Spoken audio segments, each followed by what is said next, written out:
Enhorabuena por estar ahí, porque esto indica que no queréis dejar que la crisis os deje congelados, como dije ayer también, y queréis seguir conectados a la naturaleza, aunque sea de esta manera. Y de nuevo, gracias a todos los relatores por regalarnos un poco de su tiempo para paliar estos largos ratos de confinamiento que vamos a tener. Y refiriéndome ya y entrando, veo que ya hay 62 personas, muy bien, esto se va calentando, ya sabéis que el tope son 100 personas. Y quería hablar de nuestro relator de hoy, de Fernando González Sitges. Ya he dicho que no voy a hablar de currículum, lo que voy a hablar es de las personas, porque lo que estamos es compartiendo una experiencia personal, ¿de acuerdo? En este caso, Fernando, bueno, os diré que es un viajero impenitente. Él dice que eso de viajar debería ser una asignatura obligatoria en la escuela y estamos muy de acuerdo, seguramente que todos estamos muy de acuerdo, decirlo a través del chat, si estoy de acuerdo o no estoy de acuerdo, y que precisamente, bueno, y que él también dice que quiere volver a lo salvaje, y bueno, precisamente él se dedica a eso, a hacer relatos de historias a través de sus guiones y sus documentales. No sé qué querrá contar al calor de esta lumbre, pero yo creo que no debo robar más tiempo y darle paso a él. Ya sabéis que tenemos un símbolo o un elemento que es el bastón de mando, o el bastón de la palabra, que ahora voy a dejar de compartir la pantalla para poder dar paso a Fernando. Darme un segundito. Muy bien, Fernando, ya estás ahí, muy bien. ¿Me oyes, Fernando? Sí, perfectamente. Bueno, pues volvemos a decirlo de antes. Yo espero que tú hayas traído tu bastón de la palabra. Pero no te veo, Juan. ¿No me ves? Es verdad, es verdad. Espera un momento que le voy a dar a iniciar el vídeo. ¿De acuerdo? Aquí estamos. Bueno, pues muchas gracias por estar aquí. No te quiero robar más tiempo y ya sabéis, todas las preguntas a través del chat. Fernando, te paso mi rungu. Ya dije que representaba mis 3 días mis 3 ocasiones en Kenia para que tú puedas hablar de tu propio bastón. Mira, lo que me pasa aquí es que se ha Fenomenal. convertido en un bastoncillo que me agencié junto con algunos de los que están aquí reunidos con nosotros en un viaje que hicimos para ver gorilas a Ruanda. Y justo como me decías que hacía falta un bastón, pues aprovecho, ya que tengo os voy a contar un poco lo que es la experiencia de ir a buscar gorilas. Gorilas y chimpancés, especialmente gorilas. Porque yo creo que es una de las experiencias más maravillosas que puede tener alguien que viaje buscando animales, como es mi caso, desde luego. Entonces, yo lo primero que debe plantearse alguien que quiera ver gorilas es que va a necesitar una infraestructura de viaje y unos permisos complicados, importantes. Depende del país al que quieras ir, vas a necesitar esa ayuda logística y yo creo que en España, como recomendación personal, os diría que fuerais siempre con Cananga, que es la agencia, desde mi punto de vista, y creo que del de muchos, que hace mejor los viajes a África y que te ayuda más. Está siempre contigo y además es una gente muy profesional. Nosotros en este caso, era un viaje a Ruanda, pero realmente se pueden ver en muchos sitios gorilas, tanto de llanura como de montaña. Para verlos, todos ellos hay que cumplir una serie de trámites.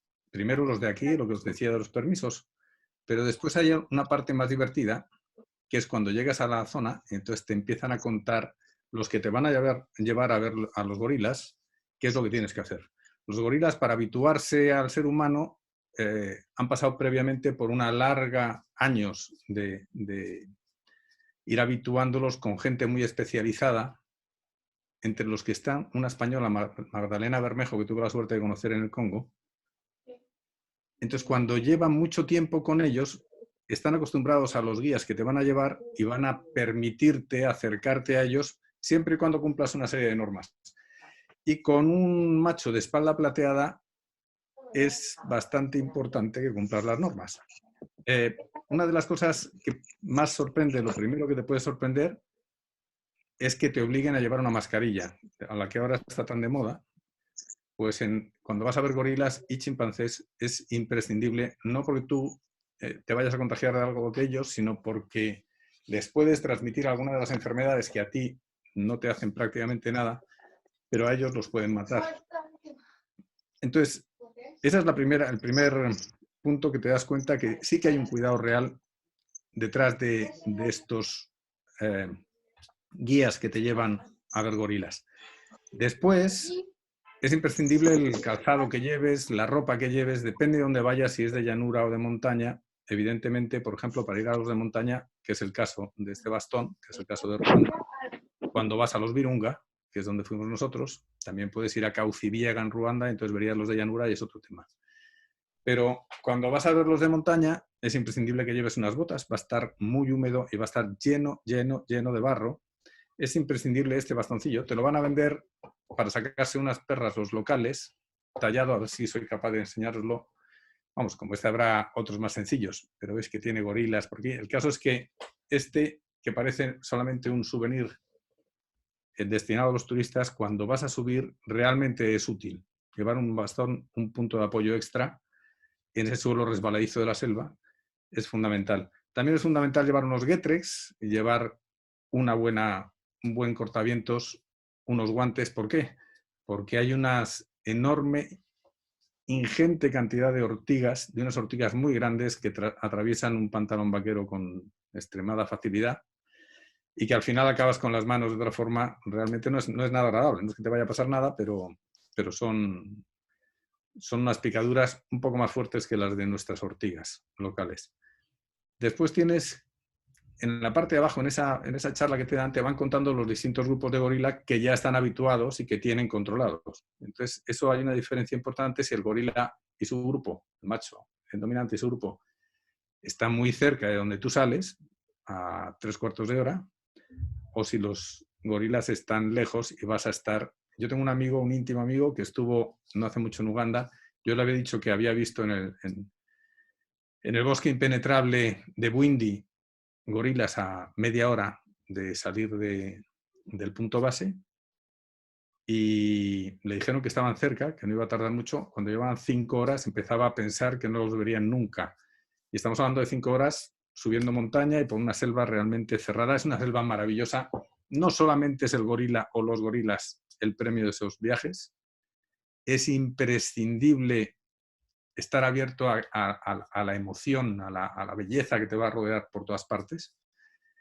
Te metes en un bosque, una selva muy húmeda, donde oyes muchos ruidos y prácticamente no ves nada. Los guías van hablando y van haciendo ruido para evitarte una sorpresa desagradable con un búfalo o con un leopardo.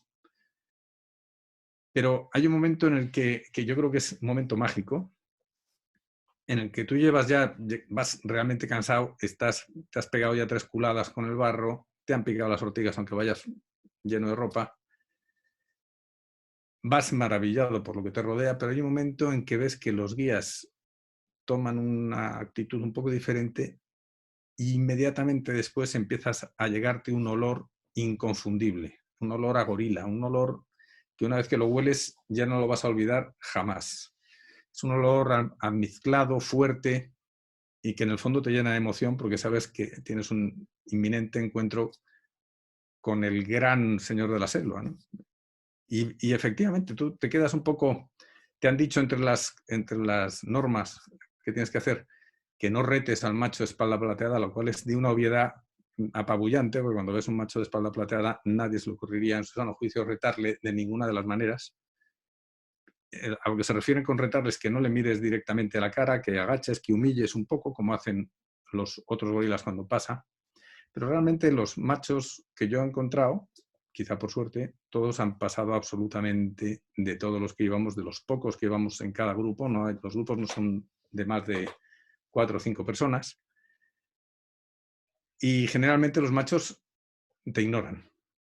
También me han dicho que cuando vas a rodar, como ha sido alguno de mis viajes, es peligroso porque el gorila se fija en la lente o en el filtro que tienes en la cámara y entonces ve otro gorila reflejado y te ataca. Jamás nos ha pasado nada de eso. Hemos tenido filtros de todo tipo, nos hemos pegado literalmente al gorila. Los gorilas van a su rollo, son gente pacífica, bueno, animales pacíficos. Y lo que sí que te pasa es que te asustas un poquito al principio porque oyes un gruñido. Cuando te los encuentras, el gorila hace un gruñido interno ronco, que en el fondo es para comunicarse con su grupo y tenerlos controlados, saber que todo va bien. Pero el profano, cuando llega, si oyes ese gruñido, un gruñido que van haciendo los guías tuyos, también van haciendo un sonido gutural para calmarle y para que sepa que los que vienen son gente controlada. Entonces, una vez que superas ese ruido, ya ese gruñido, y empiezas a ver que no pasa nada, es cuando disfrutas de la maravilla de tener una familia de gorilas alrededor. Eso es, yo os puedo contar lo que sea, pero no es posible que os transmita la sensación. Quizá el miedo es parte de ese disfrute, vencer ese miedo, pero es maravilloso tener una familia. Como nos ha pasado en concreto en esa subida en Ruanda a Virunga, entraron 2 machos de espalda plateada en el mismo grupo, lo cual es muy raro. Es una cosa muy, muy extraordinaria. Y luego nos ha pasado en otras ocasiones algunas cosas bastante, por mucho que te digan la teoría, luego vienen los gorilas y hacen lo que les dé la gana. Entonces, una de las cosas que te dicen es que no toques a ningún gorila, que te alejes de los más pequeños, pero claro, los pequeños, los gorilas pequeños, como le pasa a los niños, pues son curiosos. Y si ven, a nosotros nos ha pasado rodándolos en el Congo, de repente ven que tienes una cámara y objetos y artilugios y los gorilas vienen y te tocan a ti. O sea, y no puedes retroceder y escaparte porque la selva es muy cerrada, no es tan fácil. Mucho menos cuando cogen y te sacan de la bolsa un objetivo, por ejemplo. Entonces no sabes qué hacer porque el objetivo te deja sin el trabajo. En fin, generalmente el gorila, el macho de espalda plateada no pierde ripio y los pequeñajos los dejas hacer, te cogen el objetivo, lo sueltan, no tuvimos ningún problema por suerte, te tiran del pantalón, miran a ver qué eres, no le interesa demasiado, eres un mono bastante soso para ellos y disfrutas de una manera, yo creo que es de los pocos animales que siendo de aspecto muy amenazador, te sientes en poco tiempo muy tranquilo. Después, una vez que ya os he contado este principio de normas y pequeñas que te dan cuando vas a verlos, te voy a dejar mi bastón del gorila por aquí. Hay infinitas anécdotas cuando vas a grabarlos. Yo, más que hacer un speech sobre los tipos de gorila y dónde encontrarlos y este parque es mejor, que eso, como decía Kananga, puede asesorar perfectamente. Me gustaría, porque es algo más personal, contaros algunas anécdotas. Por ejemplo, es muy diferente subir a esa montaña de la que estábamos hablando, que si en Ruanda es bonita, del otro lado de la frontera, en República Democrática del Congo, es maravillosa. Esos son los Virunga de verdad, donde Dian Fossey tuvo su vida profesional y su tragedia. Yo creo que quizás psicológicamente es un poco más arriesgado porque el país es muy inestable, pero es de una belleza sobrecogedora y si tienes suerte, como nos pasa a nosotros, puedes encontrarte a Demerode, que es el director del parque y una maravillosa persona, es un noble belga que se ha dedicado toda su vida a la conservación. Dirige el parque, le han pegado varios tiros. En cuanto sale del hospital vuelve al frente, a primera línea de batalla por los gorilas y por todo el ecosistema de Virunga. Una experiencia alucinante. Pero del otro lado, en el Congo, no en la República Democrática, que es más inestable, sino en la República del Congo, que no es que sea tampoco un país extremadamente pacífico, pero está mejor, ahí fuimos a grabar también gorilas, además de tener la suerte de encontrarnos a Magdalena Bermejo, como hablaba antes, tuvimos el primer baño de selva, no sé cómo decirlo, de selva de pigmeos en el fondo. Los guías que tienes allí, bueno, el viaje es alucinantemente largo y emocionante, pero pesado. Tienes que llegar a Brazzaville, de allí volar a una maderera que está hacia el norte, de ahí te vas hasta hasta el río Bangui, luego te metes con una canoa hasta que ya no puedes más, tienes que bajarte e ir por la selva andando con el agua por la rodilla hasta un terreno más seco y después te pasas prácticamente 12 horas andando hasta que llegas al primer campamento.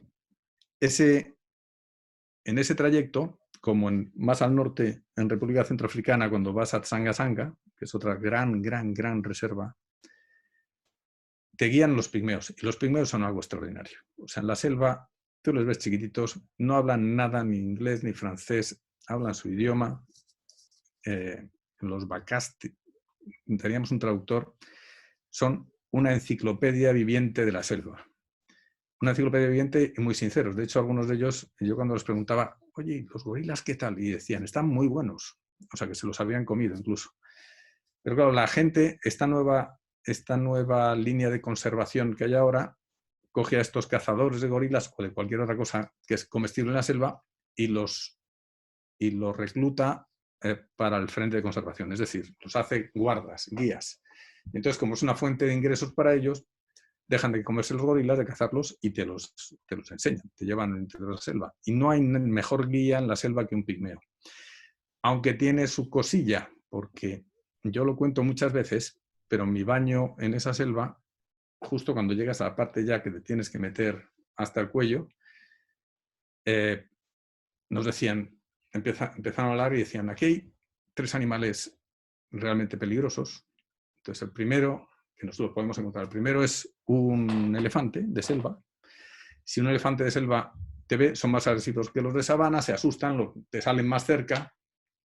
Y entonces lo que tienes que intentar es correr con toda tu alma e intentar poner distancia porque no quieren, ellos te asustan, pero si ven que huyes, se olvidan de ti. El segundo es un búfalo. Entonces, para eso iremos haciendo ruidos para que no salga, porque un búfalo también te puede dar problemas y ese sí que iría por ti. Y el tercero son las hormigas. Las hormigas, unas hormigas soldado de estas que si vas andando despacio se te suben y al cabo de un tiempo, que puede ser un minuto o unas horas, te muerden y son tan fuertes los mordiscos que los pigmeos los utilizan como puntos de sutura. Cuando tienen una herida, cogen una de estas hormigas, dejan que muerda los bordes de la herida, le arrancan el cuerpo y dejan la cabeza ahí mordida. Y además tienen la fea costumbre de subir por las piernas y morderte donde más duele. Entonces, evidentemente eso pasó a ser el número 1 de animales peligrosos en nuestra lista. Empezamos a andar por la selva y de pronto los primeros que veíamos delante salen corriendo a toda velocidad, corren mucho más que tú en la selva, gritando, eso sí, en francés, que son las palabras que saben, les fourmis, las hormigas. Entonces salimos todos corriendo y cuando no llevábamos ni 20 metros corriendo, vemos que da la vuelta y vuelve hacia nosotros, le vemos pasar y mientras pasa grita, el elefante, que venía el elefante, ¿no? Entonces hay un momento en la selva que la selva te supera. Después te lo tomas con humor y es gráfico. Vencido ese obstáculo que no te queda más remedio porque ya estás en la selva, a mucha gente le pasa que en vez de ser el elefante y las hormigas, lo que le supera es que te pican algunos bichitos y bueno, pero también te pican aquí. Cuando te vas a pescar al río te pican los mosquitos. El día siguiente te rascas, se acabó. A ver, Juan, no sé si quieres cortarme. Sí, la verdad es que ponen por aquí que se nos ponen los pelos de punta mientras vas contando estas cosas y me cuesta porque estás captando la esencia de lo que yo pedía, ¿no? En el fuego de campamento y aunque tú me has dicho que te interrumpiéramos sin problema, la verdad es que me costaba. Entonces, animo a la gente a seguir haciendo preguntas que las están reuniendo. Ya tenemos 2 o 3. Interrumpirme. Entonces, bueno, si quieres, Javi, ¿quieres activar tu micrófono? Una cosa, la esencia del campamento pasa por un buen whisky. Sí, señor. Teníamos que tener todo nuestro palo de la palabra y una copa. Mira, si Javi no enciende el micrófono, Javier. Ya estoy. Yo te lo leo. Pues, Hola, vale. Javier. ¿Me escuchas? Sí. Venga, pues aprovecha 2 preguntas rápidas y después seguimos. Vale. Pues las 2 rápidas aquí. Una cosa que comentaba Paco Guerrero, a ver si Fernando tiene algo que decir. Dice Paco, aprovechando que mencionas a los pigmeos, me da la impresión de que su situación en el Congo es muy diferente al trato excluyente que se les ha dado en Uganda, donde han sido expulsados de la selva con la excusa de proteger a los gorilas. Si sabes algo de esto. Yo en Uganda no sé la situación con los pigmeos, sí la he visto en Camerún. Y efectivamente no por proteger a los gorilas, sino por las madereras. Les van expulsando y además, como pasa con tantas minorías étnicas, les van cambiando los pilares de su vida. Les van, digamos, maleando, lo cual es terrible, porque en el fondo no les van a dar, les atraen como la luz a las polillas con falsas promesas y lo que les alejan es de una forma tradicional de vivir. Los pigmeos son muy longevos, a pesar de lo que la gente pueda creer. Tienen un conocimiento de la selva, no solamente de lo comestible, sino también de las medicinas naturales, que les hacen ser muy longevos. No tienen estrés, viven bien. Pero cuando viene el hombre blanco o el hombre no blanco, pero de otra tribu, de otra etnia, los hacen papilla. Eso no solamente de los pigmeos. Si te vas a los bosquimanos pasa igual. Si te vas, en el Amazonas no te digo nada. Entonces, lo que sí es cierto es que con los que nosotros hemos estado tanto en República Centroafricana como en República del Congo, estaban bien y vivían de una forma natural, quizá porque estaban dentro de ese ámbito de la conservación y de los parques nacionales. No sé cómo pueda ser República Centroafricana, que es un país muy inestable y violento, en el interior de la selva, donde hay guerrillas, donde hay grupos armados que probablemente sean todo menos respetuosos con los pigmeos. Vale. Y luego tengo aquí otra pregunta de Sara. Dice, ¿por qué se realizan tantos documentales sobre grandes animales a pesar de ser siempre los mismos, pues leones, cebras, ñues, y no se hacen de otros animales más desconocidos y su etología? Yo creo que hay dos razones. Una, que la gente, si tú le pones en la parrilla, como hay, uno sobre el alacrán cebollero y otro sobre el gorila, el 90% ve el documental del gorila. No porque sea mejor, sino porque es de gorilas. Lo mismo que porque en National Geographic o las grandes revistas tienen casi por norma poner algunas portadas de tiburones, poner algunas portadas en temas de que no son de animales. Pasa lo mismo con Egipto. ¿Por qué tantos documentales de Egipto cuando hay tanta arqueología en el mundo? Bueno, hay animales que atraen especialmente, sobre todo al profano. Al que de verdad le gustan los documentales, tienes para estar toda tu vida viendo documentales de todo tipo de especies y ya con unas calidades impresionantes. Pero lo que es cierto es que en todos los mercados internacionales de documentales, al final los grandes felinos, los tiburones, los animales potencialmente peligrosos o que llaman mucho la atención, venden mucho más. Y claro, eso es libre mercado. Si venden más, hay más documentales sobre los mismos. Independientemente de que en algunos casos es mucho más fácil hacer un documental de gorilas o de elefantes que hacerlo sobre comadrejas, que lo tenemos aquí al lado, pero ponte a buscarlas. Si no están troqueladas, son muy difíciles. O sea, es un animal que es muy fácil de localizar y muy fácil de rodar. Dime, Juan. Fernando, aprovecho para otra vez engarzar con tu relato, que no queremos quedarnos sin que quede, vamos, que no se quede a medias. Hay una pregunta de Javier Alvear Pérez Castel, que dice, Fernando, ¿afecta la sudoración al comportamiento con los gorilas? A partir de ahí te puedes seguir con lo tuyo. No, ninguna sudoración huele tan fuerte como la de un gorila. No se puede confundir tu sudoración con la de un gorila, porque hueles completamente distinto. Lo que sí puede ser es un problema para tus compañeros de viaje si no te has lavado bien, porque es muy antipático llevar a alguien que huela mal, pero a los gorilas les importa un rábano. Yo creo que les olemos mal.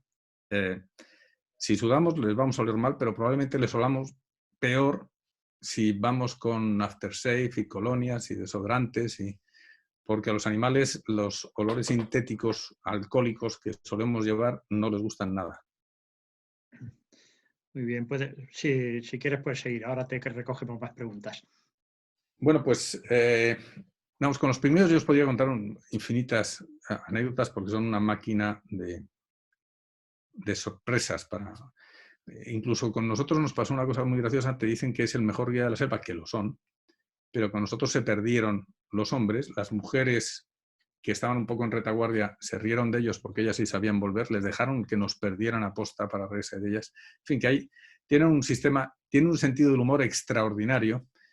Y luego te cuentan historias, más allá de que se lo comieron en algún momento, historias muy interesantes de los gorilas. Cuando vas a ver estos gorilas de llanura en el Congo, en República del Congo, te metes, generalmente lo que buscas, sobre todo si quieres rodarlos, son los bais. Los bais son, en mitad de la selva muy cerrada, pues son zonas donde hay afloramientos salinos y entonces no crecen los árboles y crece una vegetación palustre, así unos jacintos y nenúfares, y que eso les encanta a los gorilas. Y además, lo mismo que los elefantes van allí a buscar las sales, que es maravilloso verlos salir en Sanga Sanga, puedes ver salir más de 100 elefantes de selva a esos bais, a esos claros. En República del Congo nos llevaron algunos y nos iban contando las historias de cada uno de los grupos que iban saliendo. Esto era en Doki. Nos contaban los pigmeos que el macho que estábamos viendo, que nos parecía muy grande, decía que era muy joven e inexperto y todavía no tenía el control absoluto de la familia porque hacía muy poco que el macho dominante, el macho de espalda plateada, había muerto porque un leopardo había intentado atacar a uno de los pequeñajos, a un bebé gorila, y el macho lo había matado con las manos. Eso te da una idea de la fuerza que tiene el gorila. El leopardo lo había arañado y las heridas le infectaron y la septicemia le mató al gorila. Pero eso te da una idea del poder que tiene un gorila macho en plenitud. Es de verdad que creo que es impensable. Cuando lo comparas con los chimpancés, que es el segundo grupo que está siempre muy relacionado con estos rodajes porque suelen estar en la misma zona, o sea, en el mismo país donde tienes gorilas, en muchos casos, es el caso de la República del Congo o es el caso de Uganda, puedes ir a ver o a grabar gorilas a chimpancés a sitios muy buenos, realmente interesantes. Generalmente tenemos una idea equivocada de que el gorila es terrible y el chimpancé es un buenazo, es chita, es una mascota. El error está en la mascota, no es que el chimpancé sea bueno ni malo, ni el gorila.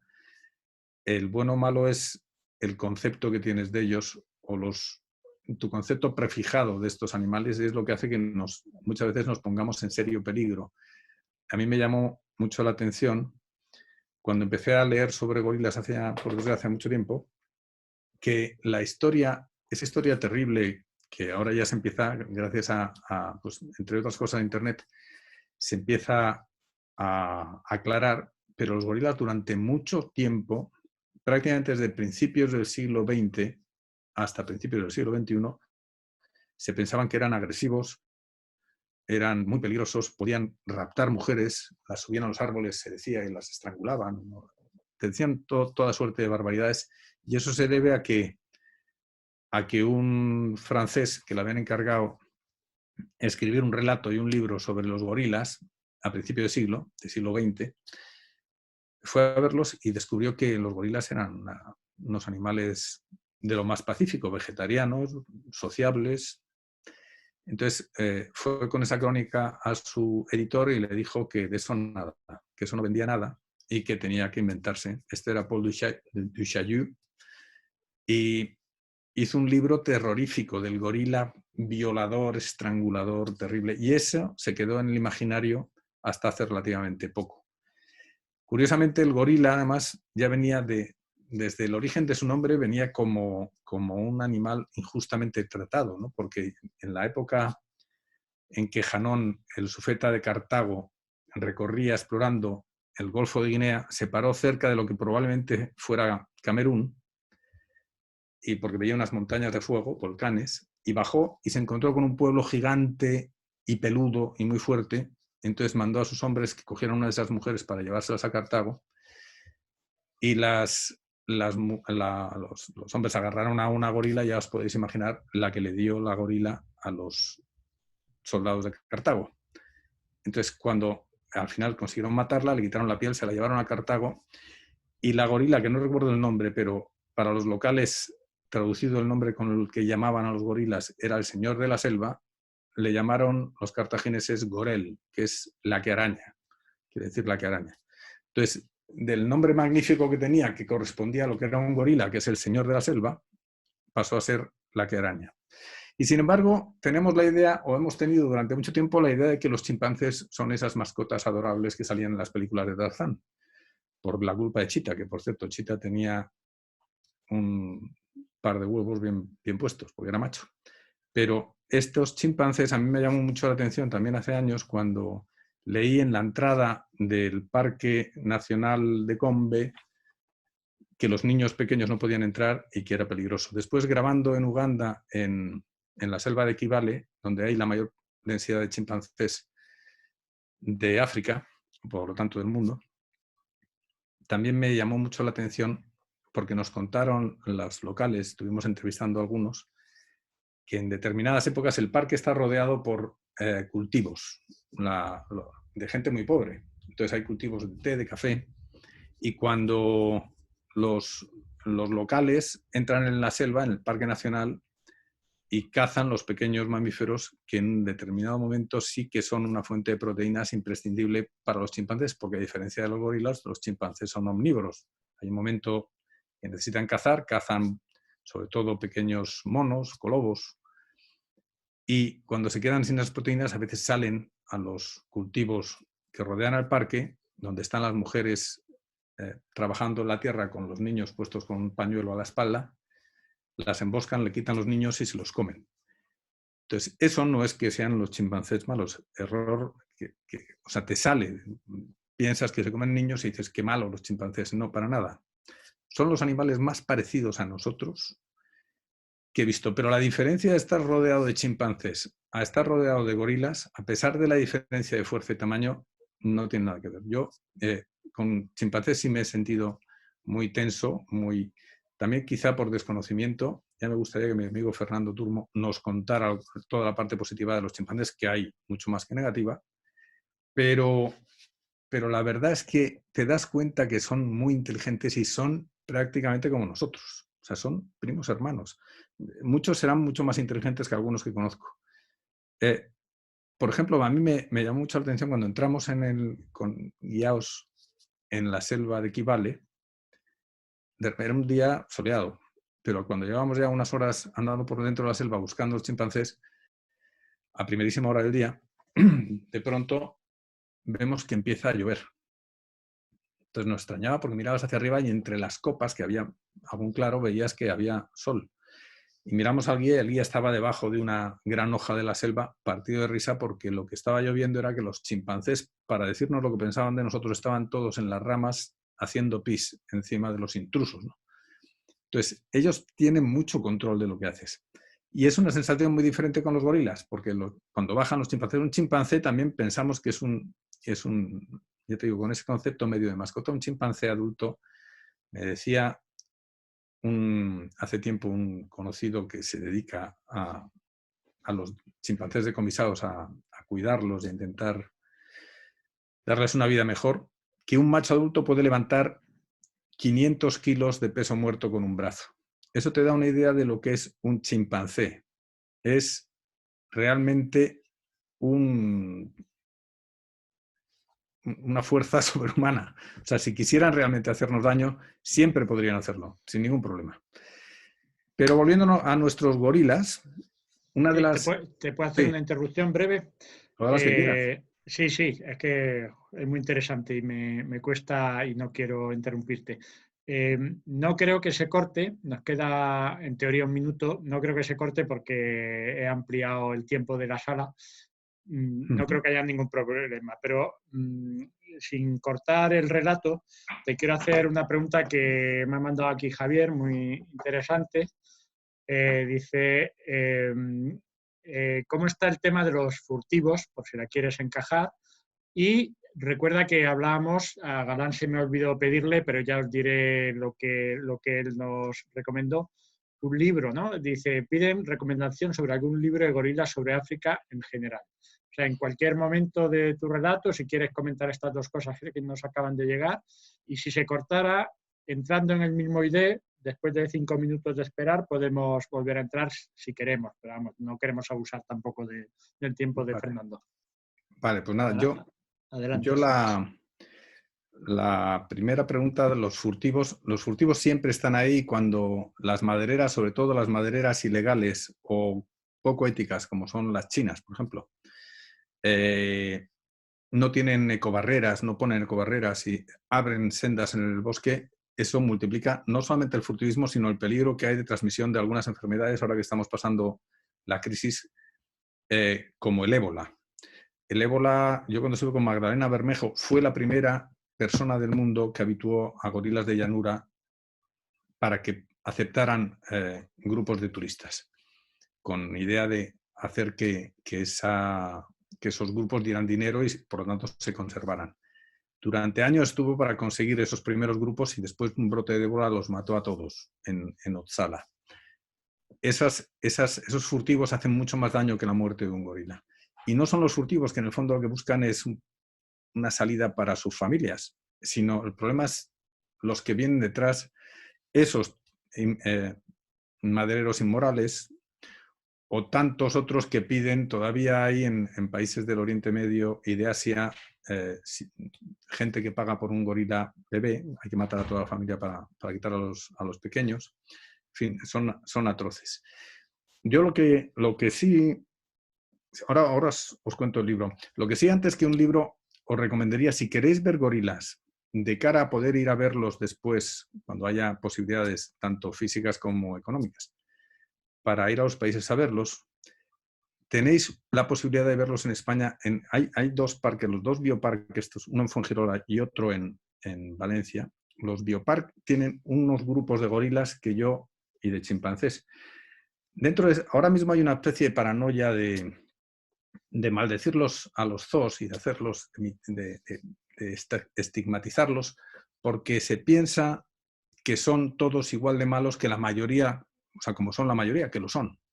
Pero cuando ves algo bien hecho, cuando ves un parque en condiciones, la propia Jane Goodall, que no es sospechosa para nada, le gustó y felicitó a la gente de estos parques. Bueno, el caso es que allí sí que podéis llegar y ver unos gorilas en condiciones y olerlos. Ese olor que os decía, curiosamente, yo lo revivo los viajes cuando voy a estos bioparques. Y ahora, de cara a los libros, si me dejáis, me levanto un segundo y os voy a enseñar dos que os recomiendo.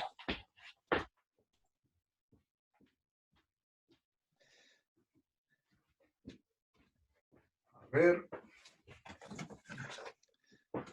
Estupendo, como estar en casa. Uno, exactamente, como estar en casa. Uno es un poquito antiguo, pero os lo recomiendo de verdad. Es muy técnico, pero vais a encontrar, habría que actualizarlo, pero sí que vais a encontrar una descripción de los problemas. Mira, os pongo, a ver si lo veis, el nombre. Es que como... Se ve bien, sí. Pues una vez actualizado, lo que sí que te da es una idea de cuáles son los problemas, de cuáles son los sitios, las diferentes especies, subespecies de grandes. También están, no solamente gorilas, chimpancés y bonobos, también están los orangutanes metidos. Y el siguiente, para hacer un poquito de promoción, que es Señor, Relatos a fuego de campamento, que escribí hace unos años. Sí, que publicó Barasek Ediciones. Me lo debes hace tiempo, dámelo ya.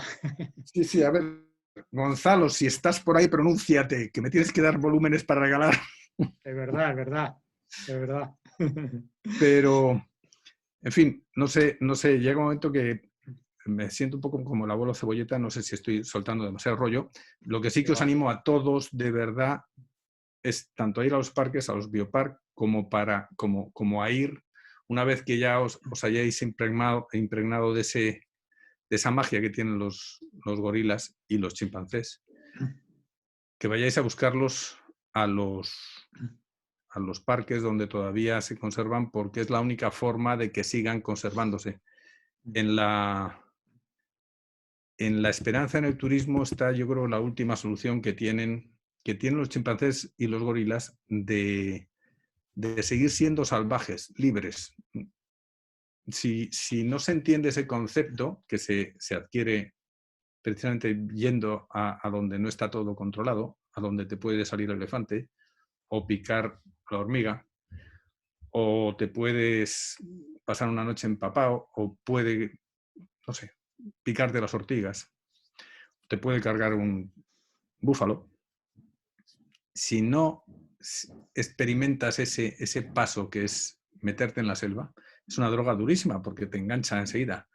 Pero entiendes que no todo tiene que estar sujeto a nuestro control, que el espíritu humano necesita esos espacios libres. Eso, a mí que es un tema que me obsesiona. Me obsesiona no porque yo no lo haya vivido, que gracias a Dios he tenido la oportunidad, sino porque tengo hijos y lo que quiero es que ellos mismos, aunque no pisen, si no les gusta nunca en la selva, pero tengan esa oportunidad, la ocasión de poder meterse en los últimos lugares libres de nuestra influencia y vivir la parte que muchas veces olvidamos, pero que tenemos todos, que es nuestra parte animal. Pues muchas gracias, Fernando. Tengo que decir también que algún día tendremos que hablar, porque según hablabas de los chimpancés, recuerdo yo cuando estuve en Guinea, que me hablaban de un chimpancé de una especie diferente que salía en los libros de Cabrera, que se llamaba Chego. Y como sé que a ti te gusta mucho la criptofauna, ahora no, pero habrá un momento que hablemos de todos esos seres que yo hasta tengo fotos, te puedo decir, de este animal. Nada de criptozoología podemos hablar, pero 80 minutos en vez de 40. No. Ahora, eso vamos a dejar con hambre a la gente, porque de ese hambre nos nutrimos también, ¿sabes? Aunque sea contradictoria la palabra, ¿de acuerdo? Entonces, nada, yo quiero saber ahí por el chat, ahora para despedirnos, que entiendo que os ha gustado, porque veo ahí un aplauso, 777. Bueno, ha sido continuo. Estoy encantado de haber hecho esta segunda charla o este segundo relato. Además lo ha relatado en tiempo presente, que es como se viven los relatos, para que nosotros también lo sintamos así. Y nada, Fernando, que te agradezco mucho. Te espero otra vez aquí o en cursos de estos que estamos haciendo de documentales. En fin, todos sabéis que nos tenéis para lo que queráis. Y no sé si quieres decir algo para finalizar. Pues nada, lo único, animar a la gente, agradecerles que hayan estado aquí, agradeceros a todos y animar a la gente a viajar y sobre todo disfrutar. Nunca os vayáis al llegar después de cenar en los campamentos a la cama. Disfrutar de los fuegos de campamento, que es lo que más se disfruta y lo que te queda de verdad para siempre en la memoria y en el espíritu. Salud para todos. Estupendo, pues muchas gracias, Fernando. Decir que mañana va a hablar Julián Zamora, que está entre nosotros en estos momentos. Y bueno, y que ya que lo ha citado, Fernando Turmo, ya he quedado con él, que nos va a hablar desde el Congo, para hablar de chimpancés y de su labor allí. Le tuvimos en el curso de Fernando en enero del año pasado y fue espectacular el grupo que se reunió. También el ponente del jueves, que está trabajando con la foca monje, Mitchell. Ya hablaremos de él. El viernes ya sabéis que está nuestro gran dibujante Bernardo Lara. Hasta aquí está todo. Muchas gracias, Fernando, y un abrazo, un gran abrazo, y seguimos confinados, pero conectados a la naturaleza. Nos vemos en la próxima charla. Hasta luego a todos. Hasta luego. Chao. Corto, adiós.